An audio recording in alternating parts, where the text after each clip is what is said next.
Olá, Iraídes. Oiê.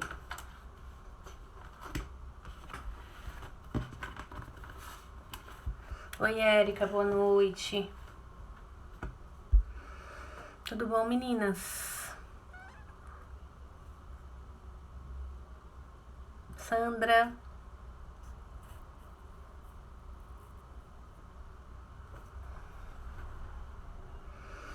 Alana, tudo bom, Alaninha?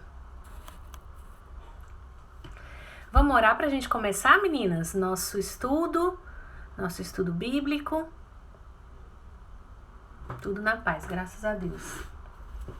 Senhor, muito obrigada por mais uma vez podermos estar juntas, ouvindo da Tua palavra, meditando nos Teus ensinamentos. Nós te agradecemos, Deus, porque nesse período em que estamos aqui juntas, Paulo, nesses últimos tempos, nessas últimas lives, é aquele que tem nos inspirado, um homem tão corajoso, Senhor, que tinha os seus medos, mas não se deixava paralisar por eles, porque ele tinha um entendimento de que o Senhor estava o tempo todo ao lado dele. Nos dá esse entendimento também, nos dá coragem, intrepidez, para toda a obra que o Senhor quer que a gente realize, Senhor, no Teu reino. Nós te agradecemos, eu te louvo pela vida das meninas, todas do Ministério MIGS, te agradecemos pela vida da nossa igreja, da nossa comunidade, de todas as igrejas espalhadas, Deus, pela terra, pelas igrejas que são do Senhor e não nossas. Nós te agradecemos em nome de Jesus, amém. Oi, Claudinha. Vamos lá, ó. Oi, Ritinha.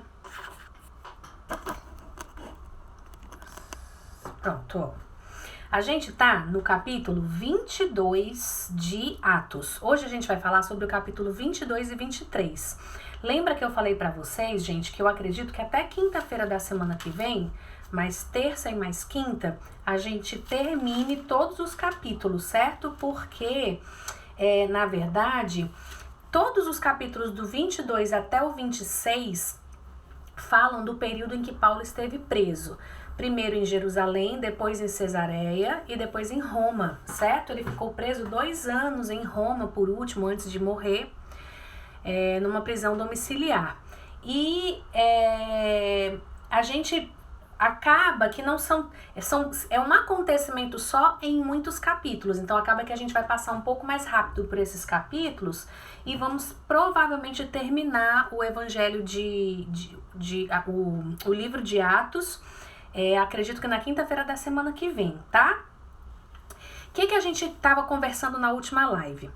Paulo, ele termina a terceira viagem missionária dele. E na terceira viagem missionária dele, ele está em Cesareia. E os irmãos, os discípulos desse lugar dizem, Paulo, não vai para Jerusalém, não. Aparece um profeta, né, chamado Ágabo, que diz para Paulo, olha Paulo, eu tô vendo que você vai sofrer muito lá em Jerusalém, né, que você será amarrado. Ele pega o cinto do Paulo, aí amarra e diz assim, olha, eu tô vendo que o dono desse cinto será amarrado pelos judeus da mesma forma e tal. A gente conversou sobre isso.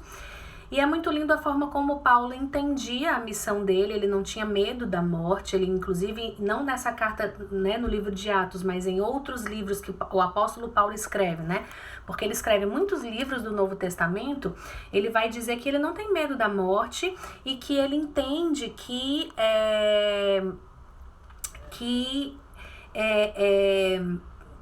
a morte para ele, na verdade, era lucro, né? Então, ele diz aqui, por exemplo, no capítulo 21, que a gente leu na live passada, ele diz assim, estou pronto não apenas para ser amarrado, mas também para morrer em Jerusalém pelo nome do Senhor Jesus. Ele, claro, era um homem que tinha medo, ele tinha seus receios, ele era humano, mas a visão de missão dele era tão forte que ele entendia que se ele morresse, era da vontade do Senhor que ele morresse, era porque a missão dele estava cumprida aqui na terra. Então ele disse que ele iria para Jerusalém mesmo assim, porque a missão dele era pregar o evangelho aos gentios e ainda tinha muita gente para ser alcançada e ele iria sim para Jerusalém. E aí a gente viu lá no capítulo 21 que é uma chegada aparentemente tranquila. Ele inclusive chega para entregar para os judeus, né, o dinheiro que ele tinha coletado entre as igrejas dos gentios para esses judeus que em Jerusalém estavam passando necessidade.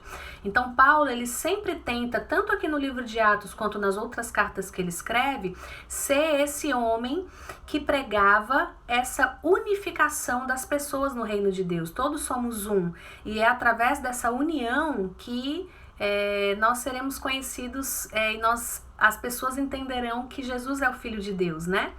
E Paulo, ele tinha esse entendimento e ele faz questão de entregar esse dinheiro para essa igreja em Jerusalém, essa igreja de judeus que passava dificuldade e que tinha tantos ainda entraves com o povo gentil. Existiam alguns judeus que entendiam que, ok, não teria problema algum a pessoa se tornar cristã, né? O proselitismo, que era o judeu se tornar cristão ou parte do caminho que eles entendiam como essa seita, né, do cristianismo, não tinha problema. O problema é ele se tornar cristão sem antes se tornar judeu. Então eles tinham um entendimento de que a pessoa precisava se circuncidar, se tornando dessa forma judeu, para que então ele pudesse se converter a esse Jesus. E esse sempre foi o embate inicial, né, da vida de Paulo, porque ele diz, não, Jesus, ele não é uma seita do judaísmo. Jesus, ele é o Salvador, ele é o Filho de Deus. E o que ele fez na cruz por mim e por vocês, basta. Não é necessário que nós façamos mais nada. Basta apenas que a gente o aceite. E aí a gente viu no capítulo 21 que ele é preso, ele é espancado, ele é quase linchado, e ele é, de certa forma, salvo pelo comandante da guarda romana, que vê aquela confusão e diz, peraí, o que está acontecendo? E até a gente viu mais uma vez uma multidão que se reúne sem saber muito bem o que estava fazendo, porque diz que uns gritavam umas coisas, outros gritavam outras, o comandante não conseguiu entender, foi nada, e falou, cara, deixa eu tirar esse cara daqui, porque senão a multidão vai querer linchá-lo antes mesmo de eu entender o que está acontecendo. Esse comandante, inclusive, pergunta se ele não era um terrorista egípcio. Ele pergunta isso no versículo 38 do capítulo 21, porque existiu realmente esse terrorista egípcio. A gente vê isso em documentos do Flávio Josefo, que é um historiador do primeiro século, mas a tropa romana tinha dado fim ao que esse cara estava fazendo. Mas o cara mesmo, o comandante, o principal desses terroristas tinha fugido. E aí o comandante viu aquela confusão, a multidão tentando linchá-lo, e aí ele pergunta assim, vem cá, você é esse terrorista que fugiu e tal, né? E aí Paulo diz, não sou eu não. Na verdade eu sou judeu, sou cidadão de Tarso, que é uma cidade importante da Cilícia, e permite-me então falar a esse povo. E aí o comandante dá autorização para ele, né? Eu tô tentando melhorar essa luz, gente, que eu tô tão branca, falta de praia mesmo. Aí o comandante, ele tenta dar voz a ele, né? E aí a gente começa então o versículo 22 nesse capítulo, aonde a gente vai ver o Paulo realmente falando à multidão. E o Paulo ele é acusado, né, de várias coisas, como Jesus também é acusado, a gente vê isso, certo? Mas o Paulo, gente, ele começa a falar aqui em aramaico para o povo. E inclusive diz que quando eles ouviram que ele lhes falava em aramaico, ficaram em absoluto silêncio. Eles ficaram assustados, porque era a língua que o povo falava na época, né? Era a língua comum do povo mais humilde, do povo que não sabia ler, que não sabia escrever. E Paulo faz questão de falar a esse povo. Ele não quer que os soldados escutem, que o imperador escute, não. Ele faz questão de falar na língua do povo para que esse povo entendesse aquilo que ele estava dizendo, né? E aí esse discurso do Paulo no capítulo 22, ele é dividido em alguns pontos, né? Primeiro ele começa a falar assim, olha só, vocês estão me acusando de não estar cumprindo a lei de Moisés, né? Porque era isso que eles acusavam na época, eles eram um povo muito legalista. Então, ele diz, não, de jeito nenhum. Aí ele começa a falar, olha só, eu sou judeu, nascido em Tarso, fui criado nessa cidade, em Jerusalém, fui instruído rigorosamente por Gamaliel, na lei dos nossos antepassados. Gamaliel era um dos participantes do Sinédrio dos 70, era um mestre muito conhecido na época, inclusive fazia parte da escola de Hilel, que era um mestre muito conhecido na época, né? E ele diz, ou seja, eu sou uma pessoa culta, eu sou uma pessoa que estudou o judaísmo a fundo, né? Eu mais do que ninguém sou judeu, eu entendo o que vocês estão falando, eu entendo das leis, né? Ele está falando, eu cumpro isso, eu tento cumprir isso. E ele diz assim, sendo tão zeloso por Deus quanto qualquer um de vocês hoje.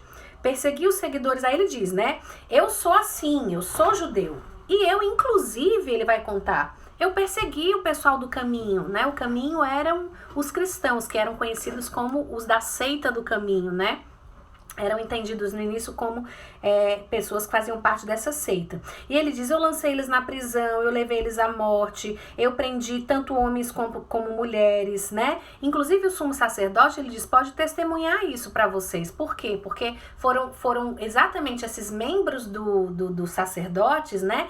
Que mandaram cartas através de Paulo para autorizar que Paulo trouxesse os cristãos que estavam em Damasco para vir para Jerusalém para serem mortos em Jerusalém.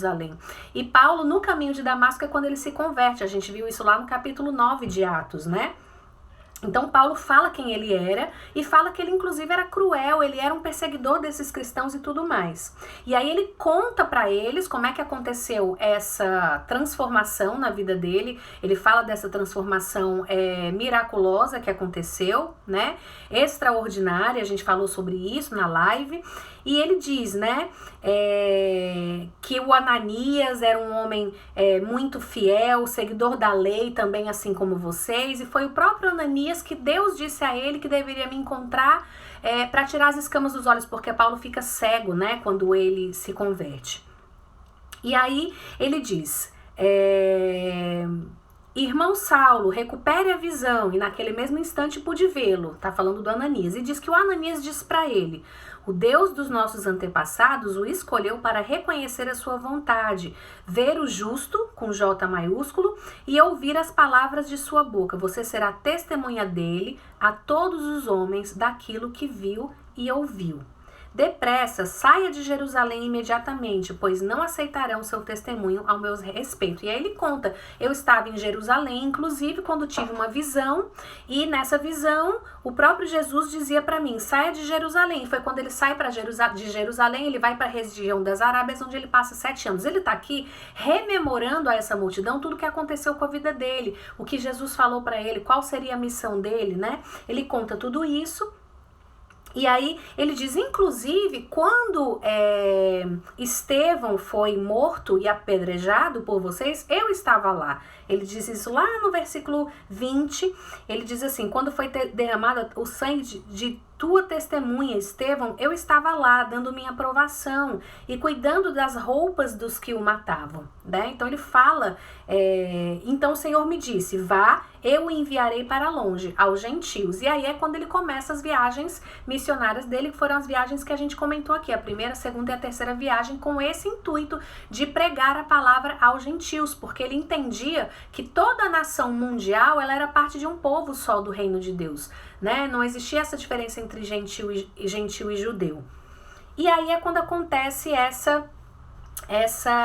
esse discurso, ele fala para essas pessoas aqui e diz que Paulo, olha só, versículo 22, Paulo, a multidão ouvia Paulo até que ele disse isso, disse o quê? Que a missão dele era pregar aos gentios. Aí diz que a multidão ficou louca. Todos levantaram a voz e gritaram, tira esse homem da face da terra, ele não merece viver. Tá? Eu tô lá no versículo 22 do capítulo 22. E diz que eles estavam tirando as capas, lançando poeira para o ar, e o comandante então, vendo que ele corria risco de vida mais uma vez, que ele poderia ser linchado ali, diz que ele o leva então à fortaleza, e diz que para que ele fosse açoitado e interrogado, para saber por que o povo gritava daquela forma contra ele. Enquanto o amarravam a fim de açoitá-lo, Paulo disse: vocês têm o direito de açoitar um cidadão romano sem que ele tenha sido condenado? Eles não podiam fazer isso.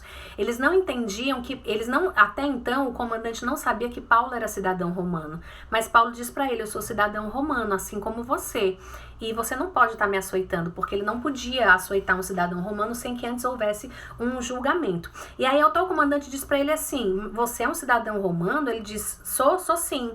E aí o comandante diz: eu precisei pagar um elevado preço por minha cidadania. Mas respondeu Paulo: eu a tenho por direito de nascimento. Olha que interessante, gente. Eu fui pesquisar quando é que uma pessoa, para conseguir a cidadania romana, né, ela podia conseguir de algumas formas. Uma por direito, por ter uma posição elevada, por exemplo, o imperador, né? Então, se ele era um governador ou imperador da província, de alguma província romana, ele por direito poderia ter a cidadania romana, né? Por merecimento, e aí era por, às vezes, uma pessoa que prestou um bom serviço ao império, às vezes um comandante que ganhou uma guerra, alguma coisa nesse sentido. Pai para o filho, que era o caso de Paulo. Paulo nasceu em Tarso, mas ele tinha herdado a cidadania romana através do pai, certo? O pai era cidadão romano, então automaticamente ele recebia essa cidadania romana. Ou essa cidadania poderia ser comprada através de meios corruptos, que é exatamente o que o comandante diz aqui para ele: eu precisei pagar um elevado preço por minha cidadania. Aí Paulo diz assim: eu não, eu a tenho por direito. E aí diz que o comandante fica super assim, reticente em continuar esse espancamento, em açoitá-lo, porque ele não podia, né? E aí o comandante fala: o que eu vou fazer, né? Porque tá aí a multidão querendo que esse cara seja morto. Eu não sei o que ele fez, porque eu não tô entendendo nada do que essa multidão fala. Aparentemente não tinha uma causa específica, e realmente não tinha. E aí ele diz assim: vou levar o Paulo, então, diante dos judeus, do Sinédrio, né, desses líderes maiores, para que então eles sejam julgados por ele, já que é judeu e é povo dele, eu não entendo nada do judaísmo, vou levar eles diante do Sinédrio, para que então ele seja julgado lá. E aí começa o capítulo 23, né, onde o Paulo é então colocado diante deles e é julgado, tá? No discurso peraí, rapidinho.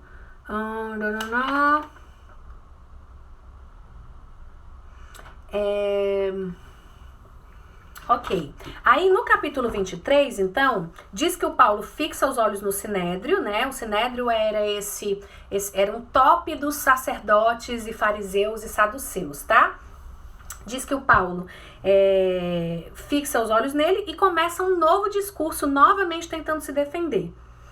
E diz que ele fala: meus irmãos, eu tenho cumprido o meu dever para com Deus, com toda a boa consciência até o dia de hoje. Mas aí diz que diante disso, o sumo sacerdote Ananias deu ordens para os que estavam perto de Paulo que dessem uns tabefes na boca dele. Coitado desse Paulo, gente, sofreu, viu? E aí diz que o Paulo diz assim, ó: Deus te ferirá a parede branqueada. Ele responde isso para o sumo sacerdote: estás aí sentado para me julgar conforme a lei, mas contra a lei me mandas ferir? Né? Muito forte isso. E aí diz que uns disseram assim: como você ousa insultar o sumo sacerdote? Aí Paulo diz: não, eu não sabia que ele era o sumo sacerdote. Porque tá escrito: não fale mal de uma autoridade do seu povo. Ele realmente não sabia, né? Aí o John Stott, aqui do livro que a gente tá lendo, ele diz: a gente não sabe se Paulo estava sendo sarcástico, eu acredito que não. Eu acredito que, na verdade, como foi uma reunião convocada emergencialmente, provavelmente o Ananias, né, gente, ele não estava vestido com as roupas de sumo sacerdote, então Paulo não sabia que ele era o sumo sacerdote, tá? Mas enfim, ele leva uns tabefes aí, e aí ele começa a se defender, tá? Só que é interessante que, mais uma vez, houve um grande alvoroço no versículo 9. E alguns dos mestres da lei, que eram fariseus, se levantaram e começaram a discutir intensamente, dizendo: não encontramos nada de errado neste homem. né? Quem sabe se algum espírito ou anjo de fato falou com ele? Quer dizer, uns já estavam olhando para ele dizendo, gente, não tem nada, tudo que ele fala é completamente relevante, tudo, né? Entre eles mesmo, eles não se entendiam nem entre eles lá dentro do Sinédrio em relação ao que estava acontecendo, né? E diz que a discussão se tornou tão violenta que o comandante teve medo que Paulo fosse despedaçado por eles.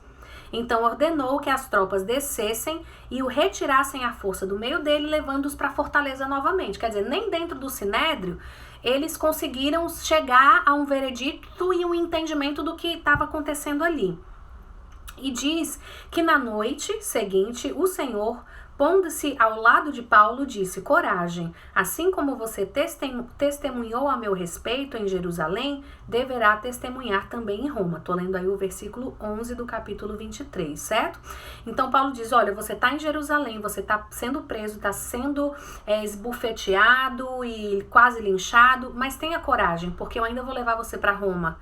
Então Paulo tinha essa palavra de que ele ainda iria até Roma para em Roma pregar para os gentios, né? Para o grande centro mundial da época. E aí o que acontece no restante do capítulo 23? Acontece uma conspiração para tentar matar Paulo. Um grupo de 40 homens aproximadamente, eles chegam no Sinédrio e dizem assim, olha, façam o seguinte, mandem chamar o Paulo de novo aqui, que do caminho para a fortaleza para o Sinédrio, eram cheio de ruazinhas, a gente vai se esconder, e nesse trajeto, entre eles levarem o Paulo da fortaleza, né, onde ele estava sendo guardado, até o Sinédrio, a gente vai dar um jeito de fazer uma emboscada e vamos matá-lo, né? Só que o que acontece? Aí diz assim, ó, no versículo 16, o sobrinho de Paulo, filho de sua irmã, teve conhecimento dessa conspiração e foi à fortaleza e contou tudo a Paulo. Gente, Lucas aqui, que é quem escreve o livro de Atos, é a primeira vez que a gente fica sabendo aqui que Paulo tinha uma irmã, que essa irmã tinha um filho, portanto Paulo tinha um sobrinho, e como é que esse sobrinho ficou sabendo dessa conspiração. Enfim, Lucas não explica isso aqui, certo? Fato é que Paulo fica sabendo e ele manda chamar o comandante, e ele conta tudo pro comandante, e o comandante diz, é sério isso? E manda chamar o tal do sobrinho do Paulo, o sobrinho do Paulo conta tudo pro comandante, e o comandante diz, não, então vamos fazer o seguinte, o comandante despediu o rapaz e recomendou-lhe, não diga a ninguém que você me contou isso. Então ele chamou 2 de seus centuriões, estou no versículo 23, e ordenou-lhes, preparem um destacamento de 200 soldados, 70 cavaleiros, olha só, e 200 lanceiros a fim de irem para Cesareia esta noite às 9 horas. Ele quis tirar Paulo de lá de Jerusalém, porque ele entendeu que se Paulo continuasse lá, ele ia ser morto. O comandante acabou vendo que Paulo era um homem inocente e que não tinha nada contra ele. Então ele falou, não posso deixar esse homem aqui porque esse homem vai morrer. Olha só, gente, um homem que não era cristão, que era gentil, que não era judeu, né? E sendo muito mais razoável e justo do que os próprios judeus, né? E esse comandante leva então Paulo para Cesareia, para que ele fique lá na Cesareia, para que então ele seja julgado lá na Cesareia pelo governador, que era Félix e que estava na Cesareia. De Roma, de Jerusalém, onde Paulo está até Cesareia, é uma jornada de 100 quilômetros, tá? E eles fizeram essa jornada com um destacamento enorme de centuriões e guardas para protegerem a vida de Paulo, né? E aí o comandante escreveu uma carta para o Félix. Ele diz assim, ó, Cláudio Lísias, que é o comandante, ao excelentíssimo governador Félix. E aí nessa carta ele coloca, ó, este homem foi preso pelos judeus, esse Paulo estava prestes a ser morto quando eu cheguei e soube que ele era cidadão romano. Então eles não podiam matar ele, tirei ele no meio da confusão. Querendo saber do que estavam acusando ele, eu levei ele até o Sinédrio. Descobri que ele está sendo acusado em questões acerca da lei deles, mas não havia contra ele nenhuma acusação que merecesse morte ou prisão. Quando fui informado de que estava sendo preparada uma cilada contra ele, o enviei imediatamente para você, Félix, né, que é o governador. Também ordenei que os seus acusadores aparecessem a Vossa Excelência, apresentassem a Vossa Excelência aquilo que tem contra ele. Ou seja, se alguém tem alguma coisa contra ele, vai ter que ir até você para falar o que tem contra ele, né? E aí, os soldados, cumprindo o seu dever, levaram Paulo durante a noite, né? Chegaram a Antipátride, e aí ele descansou e tudo mais, e no dia seguinte deixaram a cavalaria prosseguir e voltaram para a fortaleza, e depois eles foram para Cesareia, né? Lá em Cesareia, ele entregou a carta para o governador, e entregou a eles o Paulo, né? O governador leu a carta e perguntou de que província ele era, só para saber se de fato aquela confusão toda era parte do seu escopo judiciário, digamos assim, certo? De que regional você é, né? Ele perguntou. E aí, quando ele viu que ele era da Cilícia, de fato era para ele que deveria ter sido mandado. E aí ele diz assim: olha, eu vou ouvir o seu caso quando os seus acusadores chegarem aqui. Então ordenou que Paulo fosse mantido sob custódia no palácio de Herodes, tá? Então assim, Paulo não foi maltratado em Cesareia, foi mantido sob custódia num palácio que Herodes tinha construído, e ele diz: no dia seguinte eu vou ouvir o que você tiver para me falar. Só 5 dias depois, eu já estou entrando no capítulo 24, ó. Só 5 dias depois é que o sumo sacerdote Ananias, o confusento, desceu para Cesareia com alguns dos líderes dos judeus e um advogado chamado Tértulo, os quais apresentaram ao governador suas acusações contra Paulo, certo? Quando Paulo foi chamado, Tértulo, que era o tal do advogado, apresentou sua causa a Félix. E aí ele começa a fazer uma babação enorme no governador, dizendo: olha, vivemos em paz diante de você e tudo mais, você tem um providente cuidado, né, que você tem sobre a nossa nação. Só a babação básica em Félix, né, em cima de lamberam aí o Félix um pouquinho. E aí a gente verificou que esse homem, né, começa a falar de Paulo, é um perturbador, está promovendo muitos tumultos entre judeus e pelo mundo todo, né, o mundo conhecido da época.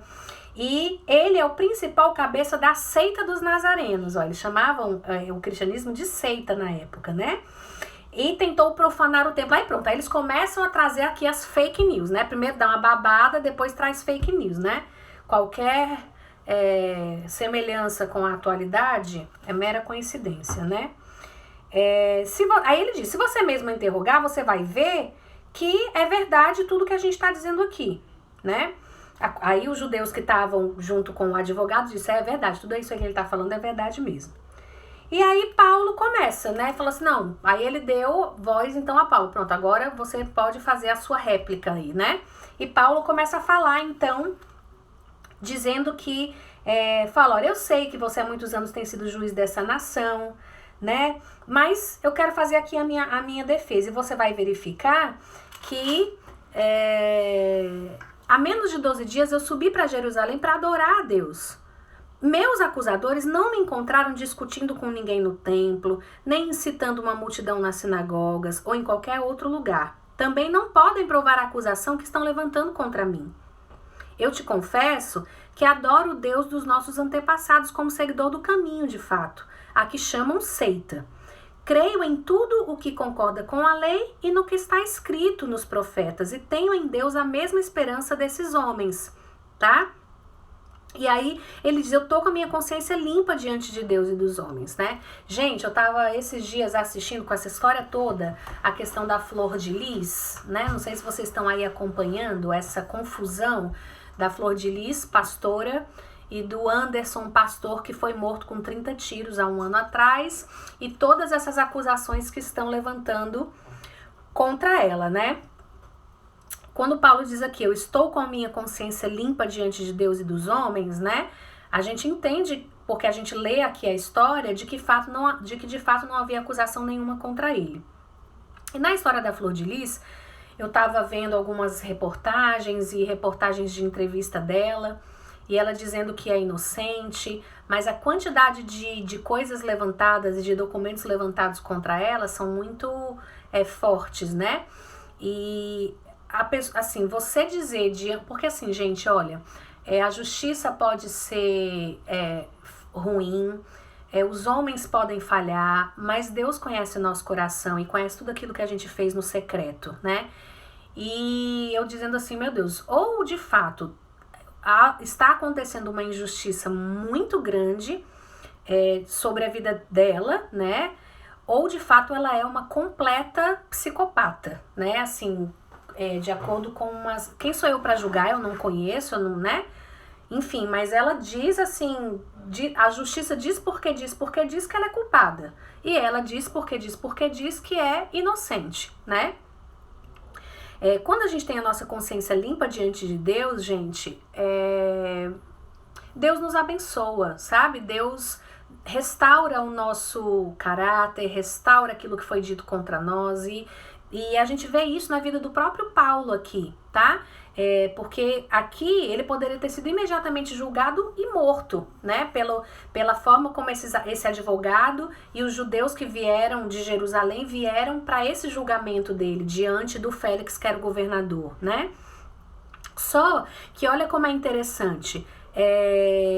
O próprio Félix, no versículo 22 do capítulo 24, ele diz assim, ó: Félix, que tinha bom conhecimento do caminho, ele entendia o que era o caminho, adiou a causa e disse: quando chegar o comandante Lísias, decidirei o caso. Ele estava só colocando para frente. O Cláudio Lísias, que era o comandante que tinha prendido o Paulo e tinha mandado Paulo para Cesareia para ser julgado por Félix, né?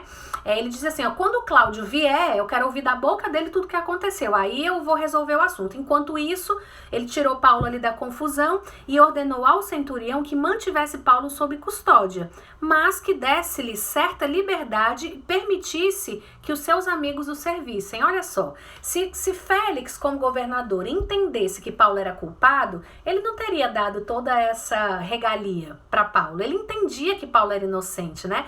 Mas como Pilatos lá no julgamento de Jesus entendia que Jesus era inocente também, tanto é que ele diz, olha, eu lavo as minhas mãos, né? E ele inclusive tenta trazer o Barrabás, porque ele entendia que se ele colocasse Barrabás ou Jesus ali, para ser um dos serem libertos, um dos dois, o povo ia escolher Jesus, né? Só que no final das contas, o povo acabou escolhendo Barrabás para que ele fosse liberto e Jesus foi morto. Então, assim, do mesmo jeito que o Pilatos lá entendia que Jesus era inocente, o Félix aqui também teve esse entendimento, senão ele não deixaria Paulo livre assim, dessa forma, né? E olha só, olha o que ainda acontece no versículo 24. Vários dias depois, Félix veio com Drusila, a sua mulher, que era judia, e mandou chamar Paulo e o ouviu falar sobre a fé em Cristo Jesus, né? A Bíblia não nos fala isso, mas será que Félix acabou se convertendo com a Drusila? Eu acredito que sim, né? Diz que Paulo se dispôs a discorrer acerca da justiça, do domínio próprio e do juízo vindouro. Félix teve medo e disse, basta por enquanto, pode sair. Quando achar conveniente, mandarei chamá-lo de novo. Ao mesmo tempo, esperava que Paulo lhe oferecesse algum dinheiro, pelo que mandava buscá-lo frequentemente e conversava com ele. Ele queria que Paulo molhasse a mão dele, né, com alguma propina para que Paulo o libertasse. Paulo não fez. Eu não sei se nesse vai e vem de conversas, né, onde Paulo ia para conversar com ele porque ele chamava esperando dinheiro, mas Paulo não dava e Paulo aproveitava para falar de Jesus. Eu não sei se Félix se converteu, mas diz que passado 2 anos, Félix foi sucedido por Pórcio Festo, um outro governador. Ou seja, 2 anos depois ainda, Paulo ainda estava lá, de certa forma vivendo uma vida confortável, né? Onde os amigos podiam vir a qualquer momento ter com ele, era como se fosse uma prisão, entre aspas, domiciliar, também aqui em Cesareia. E Félix continuou deixando Paulo na prisão com essa liberdade dos amigos o servirem, né?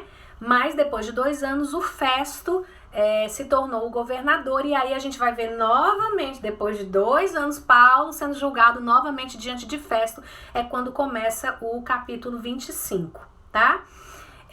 Então a gente vê, gente, que os homens podem até se levantar, né? A gente viu que Paulo, quantas vezes Paulo foi liberto e escapou de ser morto, né? Quase linchado, quase apedrejado, quase emboscado naquele grupo de 40 homens que queriam emboscar Paulo.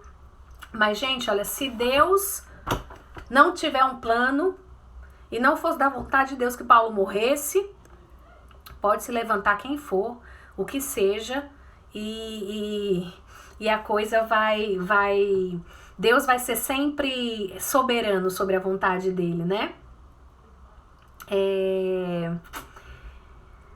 Ok. E Paulo tem então essa conspiração frustrada de todos os meios, tá? E aí, na página aqui 402 aqui do livro, né, que a gente tá seguindo, eu vou ler um negócio aqui pra vocês. Olha, Paulo se achou preso, indefeso e completamente vulnerável entre estes dois poderes, o religioso e o civil, que era Roma, né? O hostil e o amigável, Jerusalém e Roma. Certo? Então assim, olha só, Jerusalém, gente, que era esse meio religioso que deveria ser amigável, não foi. Quem foi amigável foi exatamente esse meio civil, certo? E muitas vezes, gente, na vida real, na vida... hoje em dia a gente ainda vê isso, né? Muitas vezes o meio religioso, ele é cruel, ele julga as pessoas, ele maltrata. E muitas vezes o meio civil é muito mais misericordioso do que o meio religioso. Infelizmente, isso ainda acontece hoje em dia, né? E aí, ele termina dizendo assim, ó, competir com Paulo e imitar essa nobre e inquebrantável coragem, né? Ele diz que nós devemos ser assim como Paulo. A fonte de sua coragem era a sua serena confiança na verdade. Ele bem sabia que os romanos não tinham nenhuma acusação contra ele. Ele estava convencido de que os judeus também não tinham, porque a sua fé era a fé de seus pais e o evangelho era o cumprimento da lei. E acima de tudo, ele sabia que o Senhor e Salvador Jesus Cristo estava com ele e que manteria a sua promessa de que algum dia, de alguma forma, ele testemunharia em Roma, né? Deus tinha dito para ele, você ainda vai para Roma? Então ele estava super tranquilo, mesmo na prisão, sendo servido, mas Deus tinha um propósito para ele e ele confiava nisso, né? Então, com isso, gente, a gente termina capítulos, a gente viu, ó, 22, 23, 24 hoje, tá certo? Provavelmente a gente veja o 25 e 26 na terça-feira e veja o 27 e o 28 na quinta-feira que vem. Com isso a gente termina os estudos do Evangelho de Atos, tá? Para quem tem interesse em ver, eu deixei salvo nos meus destaques lá do meu feed uns resumos das viagens de Paulo, primeira, segunda e terceira viagens missionárias de Paulo, tá bom? Para vocês, quem chegou de repente só agora e tá se sentindo meio perdido em tudo isso, existe um resumo lá que eu coloquei no feed, tá certo? E com isso a gente, na quinta que vem, vai terminar o Evangelho de Atos, que teve tantos ensinamentos pra gente, né, gente? Muito bacana. A gente vai falar na terça-feira que vem sobre o julgamento de Paulo perante Festo, que era o novo governador, né, que sucedeu Félix, como a gente já viu, e depois o rei Agripa, tá? E Paulo é julgado, depois ele é mandado para Roma, enfim, ninguém sabia o que fazer com o pobre do Paulo, porque realmente não tinha acusação contra ele, certo? Gente, então, que Deus abençoe vocês, e leiam, tentem ler, tá? Capítulo 25 e 26 de Atos, pra gente conversar na terça-feira que vem, tá bom? Beijo grande, meninas!